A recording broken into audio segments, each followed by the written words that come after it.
ಬಂಧುಗಳೇ ನಮಸ್ಕಾರ, ಹೇಗಿದ್ದೀರಿ ನೀವೆಲ್ಲರೂ? ನಾನು ಸುಬ್ರಹ್ಮಣ್ಯ ಎಸ್ ಹಂಡಿಗೆ. ಬಂಧುಗಳೇ, ಬೀದರ್ನ ಎಟಿಎಂ ದರೋಡೆ ಪ್ರಕರಣ ಇಡೀ ರಾಜ್ಯದ ಜನರನ್ನ ಆತಂಕಕ್ಕೆ ತಳ್ಳಿದೆ. ನಮ್ಮ ರಾಜ್ಯದ ಕಾನೂನು ಸುವ್ಯವಸ್ಥೆ ಬಗ್ಗೆ ಪ್ರಶ್ನೆ ಮಾಡುವಂತೆ ಮಾಡಿದೆ.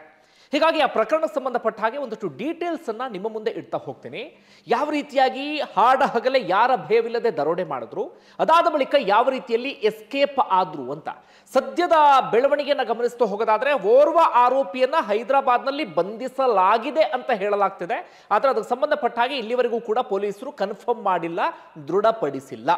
ಈ ವಿಡಿಯೋವನ್ನ ನೀವು ನೋಡುವಷ್ಟೊತ್ತಿಗೆ ಇಬ್ಬರನ್ನೂ ಕೂಡ ಬಂಧಿಸಿರಬಹುದು, ಅಥವಾ ಓರ್ವನನ್ನ ಮಾತ್ರ ಬಂಧಿಸಿರಬಹುದು, ಅಥವಾ ಇಬ್ಬರನ್ನೂ ಕೂಡ ಬಂಧಿಸೋದಿಕ್ಕೆ ಸಾಧ್ಯ ಆಗದೆ ಇನ್ನೂ ಕೂಡ ತಪಾಸಣೆ ಹಂತದಲ್ಲಿ ಇರಬಹುದು. ನೋಡೋಣ, ಏನು ಬೇಕಾದರೂ ಆಗಬಹುದು. ನಿಮ್ಗೆ ಅಥವಾ ನಿಮ್ಮ ಹತ್ತಿರದವರಿಗೆ ಡಯಾಬಿಟಿಸ್ ಇದ್ರೆ ಈಗ ಚಿಂತೆ ಬೇಡ. ಗುಡುಚಿ ಆಯುರ್ವೇದದಲ್ಲಿ ಈಗ 4 ಹಂತದ ವಿಶೇಷ ಪ್ರಕ್ರಿಯೆಯಿಂದ ನೈಸರ್ಗಿಕವಾಗಿಯೇ ಡಯಾಬಿಟಿಸ್ ಹಿಮ್ಮೆಟ್ಟಿಸ್ತಾರೆ. ಪ್ರತಿದಿನ 120ಕ್ಕೂ ಹೆಚ್ಚು ಮಂದಿ ಇನ್ಸುಲಿನ್ ಮತ್ತು ಔಷಧಿಯಿಂದ ಹೊರಬರಲು ಗುಡುಚಿಗೆ ಭೇಟಿ ಕೊಡ್ತಾರೆ. ಇಲ್ಲಿವರೆಗೆ ಸಾವಿರಾರು ಮಂದಿ ಗುಡುಚಿಯಿಂದಾಗಿ ಹೊಸ ಬದುಕು ಕಂಡಿದ್ದಾರೆ. ಡಯಾಬಿಟಿಸ್ ಹಿಮ್ಮೆಟ್ಟಿಸಿ ಹೊಸ ಜೀವನಕ್ಕೆ ಕಾಲಿಡಲು ಈಗಲೇ ತಜ್ಞರಿಗೆ ಕರೆ ಮಾಡಿ. 6363265353. ಒಟ್ಟಾರೆಯಾಗಿ ಇವತ್ತು ಅಥವಾ ನಾಳೆಯ ಒಳಗಡೆ ಇಬ್ಬರನ್ನ ಬಂಧಿಸೋದ್ರಲ್ಲಿ ಯಾವುದೇ ಅನುಮಾನವೂ ಕೂಡ ಇಲ್ಲ. ಯಾಕಂದ್ರೆ ಇಲ್ಲಿವರೆಗೆ ಬೇಕಾದಂಥ ಎಲ್ಲ ಸುಳಿವನ್ನು ಕೂಡ ಪೊಲೀಸರು ಪತ್ತೆ ಹಚ್ಚಿ ಆಗಿದೆ. ಎಲ್ಲಿ ಹೋಗ್ತಿದ್ದಾರೆ, ಏನು ಮಾಡ್ತಿದ್ದಾರೆ, ಅದೆಲ್ಲವನ್ನೂ ಕೂಡ ಪತ್ತೆ ಹಚ್ಚಿ ಆಗಿದೆ. ಹೀಗಾಗಿ ಬಂಧಿಸೋದು ಬಹಳ ಕಷ್ಟ ಆಗೋದಿಲ್ಲ. ಆರಂಭದಲ್ಲಿ ಕೇವಲ ಕರ್ನಾಟಕ ಪೊಲೀಸರು ಮಾತ್ರ ಕಾರ್ಯಾಚರಣೆ ಮಾಡ್ತಾ ಇದ್ರು. ಆದರೆ ಇದೀಗ ಬೀದರ್ ಪ್ಲಸ್ ಹೈದರಾಬಾದ್ ಎರಡೂ ಪೊಲೀಸರು ಕೂಡ ಈಗಾಗಲೇ ಕಾರ್ಯಾಚರಣೆಯನ್ನ ಚುರುಕುಗೊಳಿಸಿದ್ದಾರೆ. ಇದು ಸದ್ಯದ ಅಪ್ಡೇಟ್. ಆದರೆ ಬಂಧನಕ್ಕೆ ಸಂಬಂಧಪಟ್ಟ ಹಾಗೆ ಇಲ್ಲಿವರೆಗೂ ಕೂಡ ಕ್ಲಾರಿಟಿ ಸಿಕ್ಕಿಲ್ಲ. ಪೊಲೀಸರು ದೃಢಪಡಿಸಿದ ನಂತರವೇ ಅದಕ್ಕೆ ಸಂಬಂಧಪಟ್ಟ ಹಾಗೆ ಕ್ಲಾರಿಟಿ ಸಿಗುತ್ತೆ. ಅಲ್ಲಿಯವರೆಗೆ ಬಂಧನ ಅಂತ ಹೇಳೋದಿಕ್ಕೆ ಸಾಧ್ಯ ಆಗೋದಿಲ್ಲ. ಆದರೆ ಕೈಗೆ ಸಿಕ್ಕಂಥವರು ಸ್ವಲ್ಪದಲ್ಲೇ ಎಸ್ಕೇಪ್ ಆಗಿಬಿಟ್ಟಿದ್ದಾರೆ. ಕೇವಲ ಬೀದರ್ನಲ್ಲಿ ಮಾತ್ರ ಶೂಟೌಟ್ ಮಾಡಿದ್ದಲ್ಲ, ಸೀದಾ ಹೈದರಾಬಾದ್ಗೆ ಹೋಗಿ ಅಲ್ಲೂ ಕೂಡ ಫೈರಿಂಗ್ ಅನ್ನ ಮಾಡಿಬಿಟ್ಟಿದ್ದಾರೆ ಈ ರಾಕ್ಷಸರು. ಏನಾಯ್ತು ಅನ್ನೋದನ್ನ ಆರಂಭದಿಂದ ಹೇಳ್ತಾ ಹೋಗ್ತೀನಿ ಕೇಳಿ. ಒಂದು ರೀತಿಯಲ್ಲಿ ಸಿನಿಮಾ ಕಥೆಯ ರೀತಿಯಲ್ಲಿ ಇದೆ. ಸಾಧಾರಣವಾಗಿ ಹಾಲಿವುಡ್ ಸಿನಿಮಾಗಳಲ್ಲಿ ಬೇರೆ ಬೇರೆ ಕಡೆಗಳಲ್ಲಿ ಇಂತಹ ದೃಶ್ಯವನ್ನು ನೋಡ್ತಾ ಇದ್ವಿ. ಆದರೆ ಇದೀಗ ನಿಜ ಜೀವನದಲ್ಲಿ ಇಂಥದ್ದೊಂದು ಇನ್ಸಿಡೆಂಟ್ ಅನ್ನ ನೋಡುವ ಹಾಗಾಯ್ತು. ಬಂಧುಗಳೇ, ಬೀದರ್ನ ಹೃದಯ ಭಾಗ ಶಿವಾಜಿ ಚೌಕ್ ಎನ್ನುವಂಥ ಪ್ರದೇಶ. ಅದು SBIನ ಮೇನ್ ಬ್ರಾಂಚ್ ಇರುತ್ತೆ. ಹೆಚ್ಚು ಕಡಿಮೆ 10:45ರಿಂದ 11 ಗಂಟೆಯ ಈ ನಡುವೆ ATMಗೆ ಹಣ ತುಂಬುವಂತಹ ಆ ವ್ಯಾನ್ ಬರುತ್ತೆ. ಅದರಲ್ಲಿ ಇಬ್ಬರು ಸಿಬ್ಬಂದಿ ಇರ್ತಾರೆ.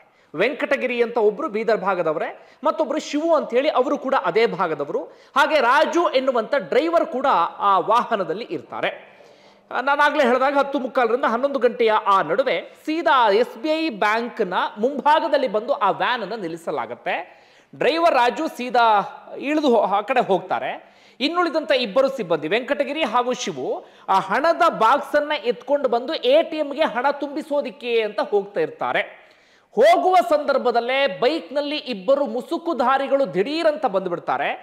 ಗನ್ನನ್ನ ತೋರಿಸ್ತಾ ಮುನ್ನುಗ್ತಾ ಇದ್ದ ಹಾಗೆ ತಕ್ಷಣವೇ ಓರ್ವ ವ್ಯಕ್ತಿಯ ಮೇಲೆ ಶೂಟ್ ಮಾಡಿಬಿಡ್ತಾರೆ, ಓರ್ವ ಸಿಬ್ಬಂದಿಯ ಮೇಲೆ.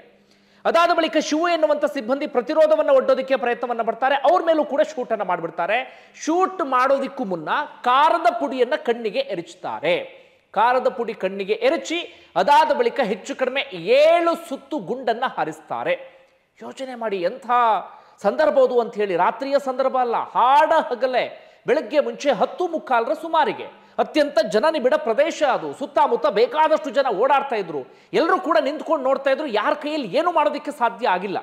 ನನ್ನ ಪ್ರಕಾರ ತಕ್ಷಣಕ್ಕೆಲ್ಲ ಒಂದೊಂದು ಕಲ್ಲು ಎತ್ತಿಬಿಟ್ಟು ಬಾರಿಸಿದ್ರೆ ಏನಾದರೂ ಆಗ್ತಿತ್ತೇನೋ. ಆದರೆ ಆ ಪ್ಲೇಸ್ನಲ್ಲಿ ನಾವಿದ್ದಾಗಲೂ ನಮ್ಗೆ ಆ ಧೈರ್ಯ ಬರುತ್ತೋ ಇಲ್ಲೋ ಗೊತ್ತಿಲ್ಲ. ಯಾಕಂದ್ರೆ ಕೈಯಲ್ಲಿ ಗನ್ ಇದ್ದಂಥ ಸಂದರ್ಭದಲ್ಲಿ ಆ ಧೈರ್ಯವನ್ನು ಪ್ರದರ್ಶನ ಮಾಡೋಕ್ಕಾಗುತ್ತೋ ಇಲ್ಲೋ ಗೊತ್ತಿಲ್ಲ. ಹೀಗಾಗಿ ಜನರೆಲ್ಲರೂ ಕೂಡ ಸುಮ್ಮನೆ ನೋಡ್ತಾ ನಿಂತಿರ್ತಾರೆ. ಕೆಲವು ಹೊತ್ತಲ್ಲಿ ಕಣ್ಣು ಮುಚ್ಚಿ ಕಣ್ಣು ಬಿಡುವಷ್ಟರಲ್ಲಿ ಇಂಥದ್ದೆಲ್ಲವೂ ಕೂಡ ನಡೆದು ಹೋಗಿಬಿಡುತ್ತೆ. ಅದರಲ್ಲೊಬ್ಬರು ಸ್ಥಳದಲ್ಲೇ ಪ್ರಾಣವನ್ನು ಕಳ್ಕೊಂಡು ಬಿಡ್ತಾರೆ. ತಾವು ಮಾಡದ ತಪ್ಪಿಗೆ ವೆಂಕಟಗಿರಿ ಎನ್ನುವಂಥ ಸಿಬ್ಬಂದಿ ಸ್ಥಳದಲ್ಲೇ ಪ್ರಾಣವನ್ನು ಕಳ್ಕೊಂಡು ಬಿಡ್ತಾರೆ.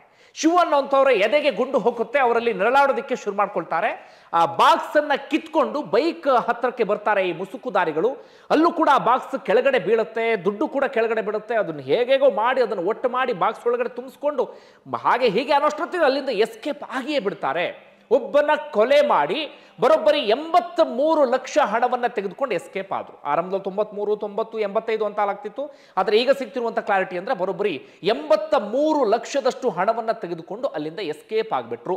ಶಿವು ಅನ್ನುವಂಥವ್ರನ್ನ ತಕ್ಷಣವೇ ಆಸ್ಪತ್ರೆಗೆ ದಾಖಲಿಸಲಾಯಿತು. ಅವರಿಗೆ ಹೈದರಾಬಾದ್ನಲ್ಲಿ ಚಿಕಿತ್ಸೆ ನೀಡಲಾಗ್ತಿತ್ತು. ಈಗ ಶಸ್ತ್ರಚಿಕಿತ್ಸೆ ಯಶಸ್ವಿಯಾಗಿದೆ. ಅವ್ರ ವಿಚಾರದಲ್ಲಿ ಗುಡ್ ನ್ಯೂಸ್ ಸಿಗ್ತಾ ಇದೆ. ಔಟ್ ಆಫ್ ಡೇಂಜರ್, ಅವರಿಗೆ ಹೆಚ್ಚಿನ ಸಮಸ್ಯೆ ಇಲ್ಲ ಎನ್ನುವಂಥ ಮಾಹಿತಿ ಸಿಗ್ತಾ ಇದೆ. ಸ್ವಲ್ಪ ಲೇಟ್ ಆಗಿದ್ರು ಕೂಡ ಅವರನ್ನು ಕಳ್ಕೊಳ್ಳುವಂಥ ಪರಿಸ್ಥಿತಿ ಎದುರಾಗ್ತಿತ್ತು. ಇಷ್ಟೆಲ್ಲ ಆಯ್ತಾ?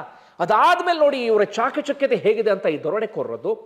ಅಲ್ಲಿಂದ ಸೀದಾ ಎಸ್ಕೇಪ್ ಆಗಿಬಿಡ್ತಾರೆ. ಜನ ಮಾತ್ರ ನೋಡ್ತಾನೆ ನಿಂತ್ಕೊಂಡಿರ್ತಾರೆ. ಒಂದಿಬ್ರು ಕಲ್ಲು ಹೊಡೆಯುವಂಥ ಪ್ರಯತ್ನವನ್ನ ಪಡ್ತಾರೆ. ಆದರೆ ಯಾವುದೇ ರೀತಿಯಲ್ಲೂ ಕೂಡ ಪ್ರಯೋಜನ ಆಗೋದಿಲ್ಲ. ಯಾವುದೇ ಆತಂಕವೂ ಕೂಡ ಇಲ್ಲದೆ ಜನ ಇದ್ದಾರೆ ಅನ್ನೋದನ್ನು ಕೂಡ ತಲೆ ಕೆಡಿಸ್ಕೊಳ್ಳೋದಿಲ್ಲ. ಆ ಬೈಕ್ನ ಮುಂಭಾಗದಲ್ಲಿ ಬಾಕ್ಸ್ ಅನ್ನ ಹಿಡ್ಕೊಂಡು ಹೋಗ್ತಾರೆ. ಮೊದಲ CC ಕ್ಯಾಮ್ರಾದಲ್ಲಿ ಏನಾಗುತ್ತೆ, ಆ ಬಾಕ್ಸ್ ಮುಂದ್ಗಡೆ ಇಟ್ಕೊಂಡಿದ್ದು ಪತ್ತೆಯಾಗತ್ತೆ. ಒಂದು ಸ್ವಲ್ಪ ದೂರದಲ್ಲಿ, ಸ್ವಲ್ಪ ಹೊತ್ತಿನ ಅಂತರದಲ್ಲಿ ಇನ್ನೊಂದು CC ಕ್ಯಾಮ್ರಾವನ್ನು ಆಮೇಲೆ ಪೊಲೀಸರು ಚೆಕ್ ಮಾಡಿದಾಗ ಆ ಬಾಕ್ಸ್ ಇರೋದಿಲ್ಲ. ತಾವು ಹಿಂದ್ಗಡೆ ಹಾಕಿದ್ದಂಥ ಬ್ಯಾಗಿಗೆ ಆ ಹಣವನ್ನು ತುಂಬಿಕೊಂಡು ಬಿಟ್ಟಿದ್ದಾರೆ. ಅಂದ್ರೆ ಬೈಕನ್ನು ಎಲ್ಲೋ ನಿಲ್ಲಿಸಿದ ಹಾಗೆಯೂ ಕೂಡ ಕಾಣಿಸ್ತಾ ಇಲ್ಲ. ಅದು ಹೇಗೆ ಆ ಬಾಕ್ಸ್ ಇಂದ ತಕ್ಷಣಕ್ಕೆ ಆ ಹಣವನ್ನ ಬ್ಯಾಗಿಗೆ ಡಂಪ್ ಮಾಡಿದ್ರು ಗೊತ್ತಿಲ್ಲ. ಐ ಥಿಂಕ್ ಚಲಿಸುವ ಬೈಕ್ನಲ್ಲೇ ಅಂಥದ್ದೊಂದು ಕೆಲಸವನ್ನ ಮಾಡಿಬಿಟ್ರೇನೋ, ಜನ ನೋಡ್ತಿರುವಂಥ ಸಂದರ್ಭದಲ್ಲಿ ಗೊತ್ತಿಲ್ಲ. ಅದರ ನಡುವೆ ಬಾಕ್ಸ್ ಅನ್ನು ಕೂಡ ಎಷ್ಟು ಹೋಗಿಬಿಟ್ಟಿದ್ದಾರೆ. ಹೇಗೆ ಇದನ್ನು ಹೇಳ್ತಾ ಇದೀವಿ ಅಂದ್ರೆ, ಫಾರ್ ಎಕ್ಸಾಂಪಲ್ ಒಂದು 11 ಗಂಟೆಗೆ ಈ CC ಕ್ಯಾಮ್ರಾದಲ್ಲಿ ಪತ್ತೆಯಾಗಿದ್ದಾರೆ ಅಂತ ಇಟ್ಕೊಳ್ಳಿ. ಒಂದು 11:15 ಸುಮಾರಿಗೆ ಇನ್ನೊಂದು CC ಕ್ಯಾಮ್ರಾದಲ್ಲಿ ಪತ್ತೆಯಾಗಿದ್ದಾರೆ. ಈ ಮೊದಲ CC ಕ್ಯಾಮ್ರಾದಲ್ಲಿ ಆ ಬಾಕ್ಸ್ ಇದೆ, ಎರಡನೇದರಲ್ಲಿ ಆ ಬಾಕ್ಸ್ ಇಲ್ಲ. ಅಂದ್ರೆ ಚಲಿಸುವ ಬೈಕ್ನಲ್ಲೇ ಆ ಬಾಕ್ಸ್ ಅನ್ನ ಎಸ್ದು ಬಾಕ್ಸ್ ನಲ್ಲಿ ಇದ್ದಂತ ಹಣವನ್ನ ಬ್ಯಾಗ್ಗೆ ಡಂಪ್ ಮಾಡ್ಕೊಂಡು ಹಾಕಿ ಕಾಣಿಸ್ತಾ ಇದೆ. ಅದಾದ ಬಳಿಕ ಅಲ್ಲಿಂದ ಹೈದರಾಬಾದ್ಗೆ ಹೆಚ್ಚು ಕಡಿಮೆ 120 ಕಿಲೋಮೀಟರ್ ಆಗುತ್ತೆ. ಒಂದು 3 ಗಂಟೆ ಜರ್ನಿ, ಒಂದು 2:45 3 ಗಂಟೆ ಜರ್ನಿ. ತಕ್ಷಣವೇ ಅವರು ಅಂದ್ರೆ ಬೀದರಿಂದ ಗಡಿ ಭಾಗವನ್ನ ಕ್ರಾಸ್ ಮಾಡ್ಬೇಕಂದ್ರೆ ಹೆಚ್ಚು ಕಡಿಮೆ ಒಂದು 18 ರಿಂದ 19 ಕಿಲೋಮೀಟರ್ ಏನೋ ಇದೆಯಂತೆ. ಒಂದು ಅರ್ಧ ಗಂಟೆ ಅಷ್ಟು ಜರ್ನಿ ಇದೆಯಂತೆ. ಅಲ್ಲಿಂದ ಎಲ್ರಿಗೂ ಕೂಡ ಮಣ್ಣೆರಚಿ ಸೀದಾ ಹೈದರಾಬಾದ್ಗೆ ಎಸ್ಕೇಪ್ ಆಗಿಬಿಟ್ಟಿದ್ದಾರೆ. ನೋಡಿ, ಪೊಲೀಸರಿಗೆ ಅಲ್ಲಿ ಎಲ್ಲ ಕಡೆಗಳಲ್ಲೂ ಕೂಡ CC ಕ್ಯಾಮ್ರಾ ದೃಶ್ಯಗಳು ಪತ್ತೆಯಾಗಿದೆ. ಆ CC ಕ್ಯಾಮ್ರಾದಲ್ಲಿ ಇವರೆಲ್ಲರೂ ಕೂಡ ಕಾಣಿಸ್ಕೊಂಡಿದ್ದಾರೆ. ಆದರೂ ಕೂಡ ಪೊಲೀಸರಿಗೆ ತಕ್ಷಣಕ್ಕೆ ಏನು ಮಾಡೋದಕ್ಕೆ ಸಾಧ್ಯ ಆಗಿಲ್ಲ. ಅಷ್ಟೊತ್ತಿಗಾಗಲೇ ಇವರು ಹೈದರಾಬಾದ್ಗೆ ಎಸ್ಕೇಪ್ ಆಗಿಬಿಟ್ಟಿದ್ದಾರೆ. ಹೈದರಾಬಾದ್ಗೆ ಎಸ್ಕೇಪ್ ಆಗಿ ಎಲ್ಲೂ ಕೂಡ ಸುಮ್ಮನೆ ಕೂತ್ಕೊಂಡಿಲ್ಲ. ತಕ್ಷಣವೇ ಒಂದು ರೋಷನ್ ಎನ್ನುವಂಥ ಟ್ರಾವೆಲ್ ಏಜೆನ್ಸಿಯ ಬಸ್ಸನ್ನು ಕೂಡ ಬುಕ್ ಮಾಡಿದ್ದಾರೆ. ಅಮಿತ್ ಎನ್ನುವಂಥ ಹೆಸರಿನಲ್ಲಿ. ಎಲ್ಲಿಗೆ? ಛತ್ತೀಸ್ಗಢದ ರಾಯಪುರಕ್ಕೆ. ಅದಾದ ಬಳಿಕ ನಡೆದಿದೆಯಲ್ಲ, ಹೆಚ್ಚು ಕಡಿಮೆ ಒಂದು ರೀತಿಯಲ್ಲಿ ಸಿನಿಮಾ ಕಥೆಯ ರೀತಿಯಲ್ಲಿ ಇದೆ. ಹೆಚ್ಚು ಕಡಿಮೆ ರಾತ್ರಿ 7:30 ಸುಮಾರಿಗೆ ಬೀದರ್ನ ಪೊಲೀಸರಿಗೆ ಆ CC ಕ್ಯಾಮ್ರಾ ದೃಶ್ಯವನ್ನ ಆಧರಿಸಿ ಅವರು ಕೂಡ ಸೀದಾ ಹೈದರಾಬಾದ್ಗೆ ಎಂಟ್ರಿ ಕೊಟ್ಟಿರ್ತಾರೆ. ಈ ರೋಷನ್ ಎನ್ನುವಂಥ ಬಸ್ಗೆ ಏನಿದೆ ಅಂದ್ರೆ, ಮೊದಲಿಗೆ ಏನ್ ಮಾಡ್ತಾರೆ ಅಂದ್ರೆ, ಸಣ್ಣ ಬಸ್ನಲ್ಲಿ ಪ್ರಯಾಣಿಕರನ್ನ ಕರ್ಕೊಂಡು ಹೋಗಿ ಆ ದೊಡ್ಡ ಬಸ್ಗೆ ಅವ್ರನ್ನ ಬಿಡ್ತಾರೆ. ಆ ಸಣ್ಣ ಬಸ್ನಲ್ಲಿ ಏನ್ ಮಾಡ್ತಾರೆ ಅಂದ್ರೆ, ಎಲ್ಲರ ಬ್ಯಾಗ್ ಅನ್ನು ಕೂಡ ಚೆಕ್ ಮಾಡ್ತಾರೆ. ಅದರಲ್ಲೂ ಕೂಡ ಇತ್ತೀಚೆಗೆ ಗಾಂಜಾ ಸಾಗಾಟ ಅಂತದೆಲ್ಲವೂ ಕೂಡ ಹೈದರಾಬಾದ್ ಭಾಗದಲ್ಲಿ ಜಾಸ್ತಿ ಆಗ್ತಿದೆ ಅಂತ. ಹೀಗಾಗಿ ಮೊದಲೇ ಚೆಕ್ ಮಾಡ್ತಾರೆ ಟ್ರಾವೆಲ್ ಏಜೆನ್ಸಿ ಅವರು. ಆಮೇಲೆ ಏನಾದರೂ ಎಡವಟ್ ಆಗ್ಬಿಟ್ರೆ ನಮ್ಮ ತಲೆ ಮೇಲೆ ಬಂದ್ಬಿಡುತ್ತೆ, ಪೊಲೀಸರು ನಮಗೆ ಟಾರ್ಚರ್ ಕೊಡ್ತಾರೆ ಎನ್ನುವ ಕಾರಣಕ್ಕಾಗಿ ಏನಾಗಿದೆ ಅಂದ್ರೆ, ಅದೇ ಬಸ್ನಲ್ಲಿ ಇನ್ಯಾವುದೋ ಪ್ರಕರಣಕ್ಕೆ ಸಂಬಂಧಪಟ್ಟ ಹಾಗೆ ವಾರಂಟ್ ಅನ್ನ ಕೊಡೋದಿಕ್ಕೆ ಇಬ್ರು ಕಾನ್ಸ್ಟೇಬಲ್ ಕೂಡ ಆ ಬಸ್ನಲ್ಲಿ ಹೋಗ್ತಿರ್ತಾರಂತೆ. ಜೊತೆಗೆ ಈ ಟ್ರಾವೆಲ್ ಏಜೆನ್ಸಿಯ ಜಹಾಂಗೀರ್ ಎನ್ನುವಂತಹ ವ್ಯಕ್ತಿ, ಅವರೇನು ಟ್ರಾವೆಲ್ ಏಜೆನ್ಸಿಯ ಮ್ಯಾನೇಜರ್ ಅಂತೆ, ಜಹಾಂಗೀರ್ ಎನ್ನುವಂಥ ವ್ಯಕ್ತಿ ಎಲ್ಲರೂ ಬ್ಯಾಗನ್ನು ಕೂಡ ಚೆಕ್ ಮಾಡ್ಕೊಂಡು ಬಂದು, ಇವರು ಒಂದು ಬ್ಯಾಗನ್ನು ಇಟ್ಕೊಂಡಿದ್ರಲ್ಲ, ಹಣ ತುಂಬಿದಂಥ ಬ್ಯಾಗ್, ಅದನ್ನು ಚೆಕ್ ಮಾಡೋದಕ್ಕೆ ಬರ್ತಾರೆ. ಆಗ ಇವರಿಬ್ರು ಕೂಡ ಚೆಕ್ ಮಾಡೋದಕ್ಕೆ ಪ್ರತಿರೋಧವನ್ನು ಮಾಡ್ತಾರೆ. ಆಗ ಅದರಲ್ಲಿ ಹಣದ ಆಸೆಯನ್ನು ತೋರಿಸ್ತಾರಂತ, ಒಂದು ಕಟ್ಟನ್ನು ಎತ್ತಿ, ನೋಡಿ ಹಣವನ್ನು ಕೊಡ್ತೀನಿ ಸುಮ್ಮನೆ ಇರು ಅಂತ ಹೇಳಿ. ಆದರೆ ಜಹಾಂಗೀರ್ ಸುಮ್ಮನೆ ಇದ್ದಿಲ್ಲ. ಅದರ ಬದಲಾಗಿ ಇಲ್ಲ, ನಾನು ಪೂರ್ತಿ ಚೆಕ್ ಮಾಡಲೇಬೇಕು ಅಂತ ಹಠ ಹಿಡಿದು ಕೂತ್ಕೊಂಡಿದ್ದಾರೆ. ಯಾವಾಗ ಜಹಾಂಗೀರ್ ಎನ್ನುವಂಥ ವ್ಯಕ್ತಿ ಪ್ರತಿರೋಧವನ್ನು ಒಡ್ಡಿದ್ರು, ಹಣದ ಆಸೆಗೆ ಬೀಳದೆ ಪ್ರತಿರೋಧವನ್ನು ಒಡ್ಡಿದ್ರು, ತಕ್ಷಣವೇ ಜಹಾಂಗೀರ್ ಮೇಲೂ ಕೂಡ ಇವರು ಫೈರಿಂಗ್ ಅನ್ನ ಮಾಡಿಬಿಟ್ಟಿದ್ದಾರೆ.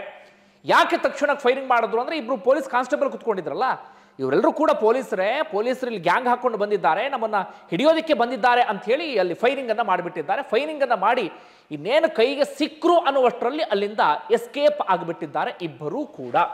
ಎಂಥ ಪ್ಲಾನ್ ಅನ್ನ ಮಾಡ್ಕೊಂಡಿದ್ದಾರೆ ಹೇಳಿ.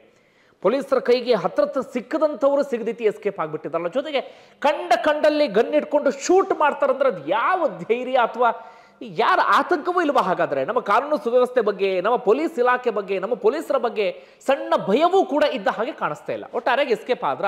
ಅದಾದ ಬಳಿಕ ಓರ್ವ ಶಂಕಿತ ಆರೋಪಿಯನ್ನು ಬಂಧಿಸಲಾಗಿದೆ. ನೀವೊಂದು ಚಾನೆಲ್ಗಳಲ್ಲಿ ಆತನ ವಿಡಿಯೋ ಫೋಟೋವನ್ನು ಗಮನಿಸಿರಬಹುದು. ಬ್ಯಾಗ್ ಸಮೇತ ಆತನನ್ನು ಬಂಧಿಸಲಾಗಿದೆ ಎನ್ನುವಂಥ ಸುದ್ದಿ ಬಂತು. ಆದರೆ ಇಲ್ಲಿವರೆಗೂ ಕೂಡ ಅದಕ್ಕೆ ಸಂಬಂಧಪಟ್ಟ ಹಾಗೆ ಕ್ಲಾರಿಟಿ ಸಿಕ್ಕಿಲ್ಲ.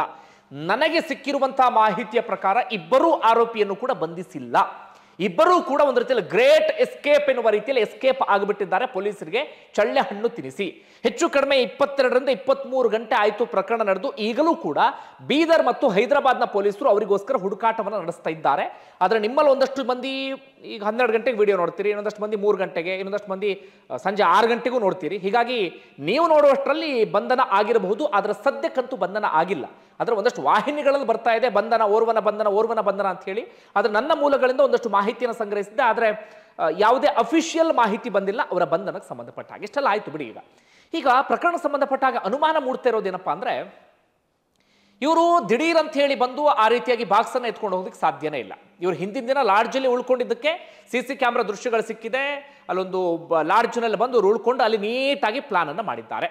ಕೇವಲ ಪ್ಲಾನ್ ಮಾಡಿದ ಮಾತ್ರಕ್ಕೆ ಈ ರೀತಿಯಾಗಿ ಹಣವನ್ನು ಎಗರಿಸ್ಕೊಂಡು ಹೋಗೋದಕ್ಕೂ ಕೂಡ ಸಾಧ್ಯ ಆಗೋದಿಲ್ಲ. ಒಂದಷ್ಟು ಮಂದಿಗೆ ಹಣದ ಆಸೆಯನ್ನ ತೋರಿಸಿ ತಮ್ಮ ಬುಟ್ಟಿಗೆ ಹಾಕೊಂಡಿರುವಂತ ಸಾಧ್ಯತೆ ಇದೆ. ಯಾಕೆ ಅನುಮಾನ ಬರ್ತಾ ಇದೆ ಅಂದ್ರೆ, ATMಗೆ ಹಣ ತುಂಬುವಂತ ವಾಹನದ ಜೊತೆಗೆ ಗನ್ಮ್ಯಾನ್ ಹೋಗಲೇಬೇಕಾಗತ್ತೆ. ಆದ್ರೆ ಗನ್ಮ್ಯಾನ್ ಬಂದಿರಲಿಲ್ಲ.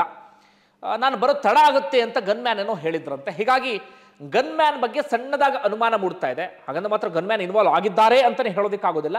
ಆದ್ರೆ ಸಣ್ಣದಾಗಿ ಅನುಮಾನ ಮೂಡ್ತಾ ಇದೆ. ಆದ್ರೆ ಇಲ್ಲಿ ಬಹಳ ದೊಡ್ಡ ಮಟ್ಟಿಗಿನ ನಿರ್ಲಕ್ಷ್ಯ, ಬೇಜವಾಬ್ದಾರಿತನ ಅಂತೂ ಇದ್ದೇ ಇದೆ. ಗನ್ಮ್ಯಾನ್ ಅನ್ನ ಕಳಿಸ್ಕೊಡ್ಬೇಕಿತ್ತು, ಆದ್ರೆ ಕಳಿಸ್ಕೊಟ್ಟಿಲ್ಲ. ಒಂದು ಪಾಯಿಂಟ್ ನಂಬರ್ 1. ಮತ್ತೊಂದು, ಆ ATM ವಾಹನವನ್ನ ಡ್ರೈವರ್ ಹೊರಗಡೆ ನಿಲ್ಸಿದ್ ಯಾಕೆ ಅಂತ ಹೇಳಿ. ATMಗೆ ಹಣ ತುಂಬುವಂತ ವಾಹನವನ್ನ ಹೊರಗಡೆ ಅಂದ್ರೆ ಒಳಗಡೆ ತೆಗೆದುಕೊಂಡು ಹೋಗೋದಕ್ಕೂ ಕೂಡ ಸ್ಪೇಸ್ ಇತ್ತು. ಆದ್ರೆ ಡ್ರೈವರ್ ಹೊರಗಡೆ ನಿಲ್ಲಿಸಿ ದಿಢೀರ್ ಅಂತ ಹೇಳಿ ಡ್ರೈವರ್ ಕೆಳಗಡೆ ಇಳಿದು ಹೊರಟೋಗ್ಬಿಟ್ಟಿದ್ದಾರೆ. ಹೀಗಾಗಿ ಅಲ್ಲೇನಾದ್ರೂ ಎಡವಟ್ಟಾಗಿರಬಹುದಾ ಎನ್ನುವಂತ ಅನುಮಾನ.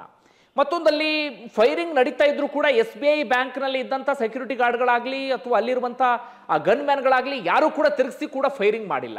ಇವರಲ್ಲಿ ಏನು ಮಾಡ್ತಾ ಇದ್ರು, ಯಾಕೆ ಸುಮ್ಮನಿದ್ರು, ಈ ರೀತಿಯಾಗಿ ಬಹಳ ಅನುಮಾನಗಳೆಲ್ಲವೂ ಕೂಡ ಇದೆ. ಆ ಅನುಮಾನದ ಗೋಜಲನ್ನ ಬಿಡಿಸುವಂತ ಕೆಲಸವನ್ನ ಸದ್ಯ ಪೊಲೀಸರು ಮಾಡಬೇಕಾಗಿದೆ. ಯಾಕಂದ್ರೆ ಓರ್ವ ಅಮಾಯಕನ ಜೀವ ಇಲ್ಲಿ ಬಲಿಯಾಗಿದೆ. ಬರೋಬ್ಬರಿ 83 ಲಕ್ಷ ಹಾಡ ಹಗಲೇ ದರೋಡೆ ಆಗಿಬಿಟ್ಟಿದೆ. ಏನಾಗ್ತಿದೆ ನಮ್ಮ ರಾಜ್ಯದಲ್ಲಿ ಅನ್ನೋದು ಅರ್ಥ ಆಗ್ತಿಲ್ಲ.